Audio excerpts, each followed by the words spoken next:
We had to threaten a lawsuit, Jesse. And by the way, we're still entertaining it. We're talking to some of the best lawyers out there that are experts in this. And as you know, these things can be very complicated. There's a lot of facts and circumstances around it. But we're not going to let this go, because you should not be able to smear 5,000 high school and college kids and then just be able to walk away with it. This Turning Point conference, the were in the front of out there in front of the conference with anti-Semitic slurs, and the cigar. I think it's important that every single person that attended that Turning Point, every Republican, speak up against these stickers, against the flags that were waved. You let them in. You let them in and you knew what they were. Right. So you are complicit. But Whoopi is certainly not the brightest person. And what she just said just doesn't make any sense. It's just like so silly to say. It's not. Joe Rogan has launched a ferocious diatribe against the View presenters. And this isn't just a friendly midday dispute gone wrong. Why? Because Charlie Kirk has shocked the media industry by suing them for an astounding $100 million. Have you ever seen drama like this? Not even close. This is anarchy at its peak, fueled by Rogan's straightforward, unapologetic demeanor. Once Rogan steps into the arena, there's no turning back, and you can't help but listen to every word he says. Charlie Kirk's the founder and CEO of Turning Point USA and the author of the new book, The College Scam. So, Charlie, do you accept the View's apology?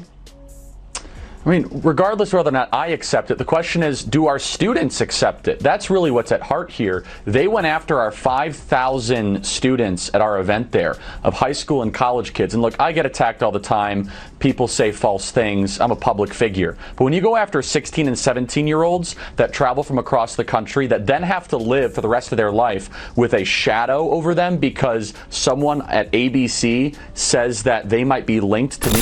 Charlie Kirk didn't just take a gamble. He struck the View presenters with a $100 million legal hammer, shaking the media world like an earthquake. Yes, you read that right, $100 million. And no, it's not a slip of the tongue. When your name is tossed around like a cheap rumor on national television and you have the means to defend yourself, you don't just sit in a corner and do nothing.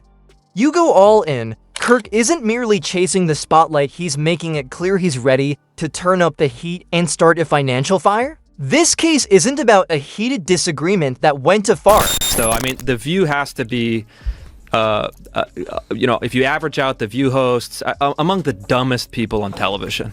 And so it's like they say the thing that people are thinking, but they say it very directly, so they expose whatever truth. But I don't think some of them are dumb. You don't think so? No, I don't think Sunny Hostin's You think it's deliberate? I think she's ideologically driven, and they have blinders on, for sure. I don't think Sunny's dumb. But Whoopi is certainly not the brightest person. And what she just said just doesn't make any sense. It's just like so silly to say. It's not a well thought out. It's like if you had an idea for a premise and it was totally baked and half baked, and you went on stage with it and it's nothing just there. Go for it. Yeah, there's nothing there. Sometimes comics do that. It's a calculated strike paired with a multi-million-dollar warning. The View tossed accusations at Charlie Kirk like confetti at a street parade, as if it were open season. It was one of those obvious dicks accusations hurled at him and anyone else in range. But when Kirk called them out, the whole thing turned into a legal circus. This isn't just bruised egos we're talking about. This public feud carries a price. Tag that could make Hollywood shudder? Now we begin with a shocking apology just a short time ago from the ladies of The View to Turning Point USA. A war of words broke out after the conservative group was rallying the next generation of voters at its youth summit in Tampa, Florida this weekend. And the liberal panel just couldn't help themselves.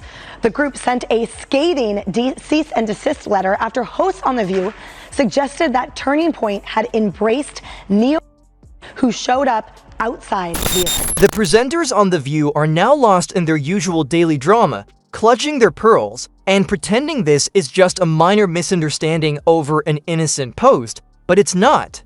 This misunderstanding is worth $100 million, a figure. Like that turns the usual reality TV spat into a full-on schoolyard brawl. This is not a petty quarrel. The stakes in this courtroom showdown are enormous, and the attention has never been greater.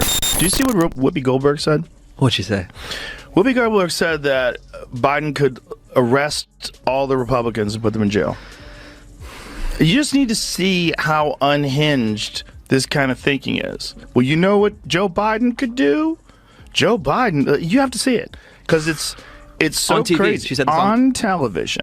You know, just let's look at a scenario where the Supreme Court says, yes, he has all those rights. He is immune from everything. Yeah. You know what Joe Biden could do since he is president? What? Whoa. He could throw every Republican in jail.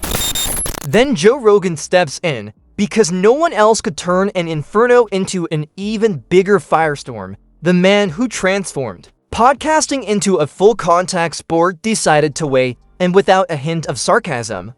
Rogan came in swinging, tearing into The View with blunt truth they couldn't shout over. Known for UFOs and MMA talk, he skewered their staged outrage like a chef mocking a microwave meal raw. Honest and impossible to ignore. Welcome back. You know, in Monday's conversation about Turning Point USA, I put the young people at the conference in the same category as the protesters outside. And I don't like it when people make assumptions about me, and it's not any better when I make assumptions about other people, which I did. So, my bad. I'm sorry. Okay. But this lawsuit isn't just Charlie Kirk showing off. It's a pointed message about media accountability. At a time when mocking someone on national television has become a casual pastime. While The View may see themselves as untouchable daytime royalty, Kirk's lawsuit is the legal equivalent of a mic drop costly, loud, and unavoidable. Since their careers are built on outrage and opinion, some presenters treat consequences like background noise.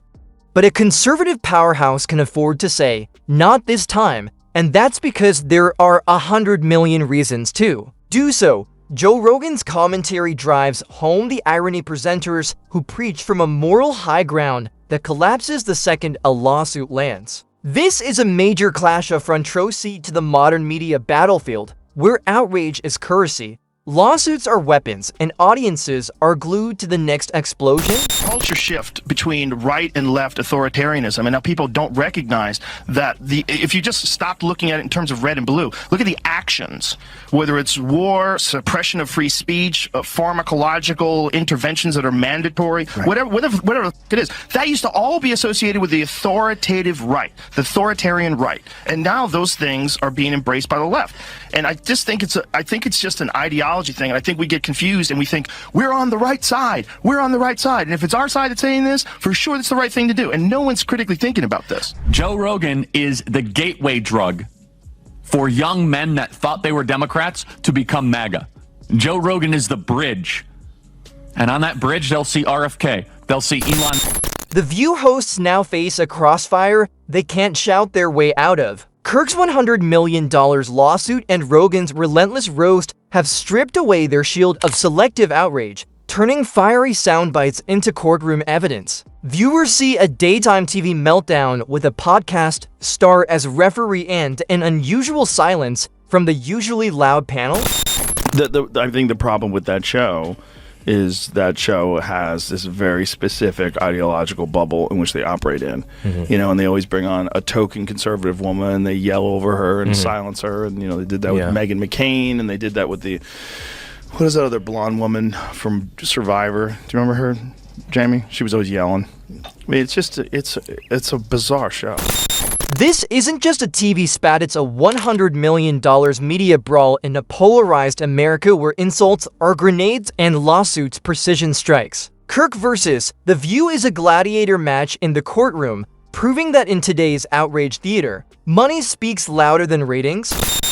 I get it. I also hate Joy Behar, so I don't love you, but I also hate that squawking bird, so I hate the whole thing. And frankly, that show, you want to talk about a show that set women back, is The View.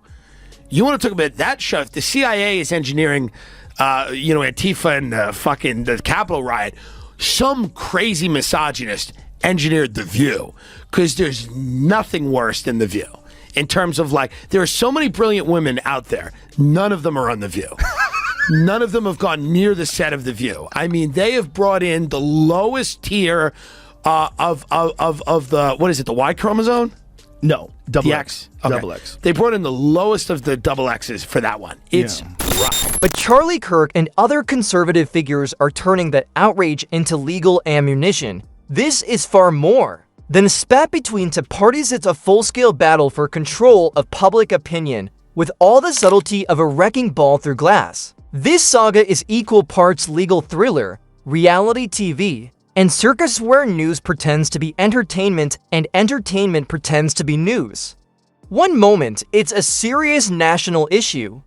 The next, it's a lawsuit with the intensity of a blockbuster drama. The lines are so blurred that audiences can't tell whether they're informed, outraged, or just here for the popcorn.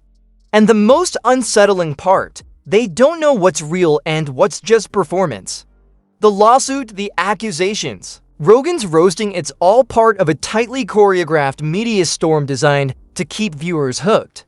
This goes far beyond Kirk versus The View. It's another wild chapter in the never-ending soap opera of politics, media, and big money. Disgusting, gross elitism and her complete out-of-touch nature with respect to the rest of the world. Sunny Hostin goes on The View and decides now would be a great time to dump all over the so-called uneducated. What we did not have is white women who voted about 52%, right, for Donald Trump. Uneducated white women, is my understanding.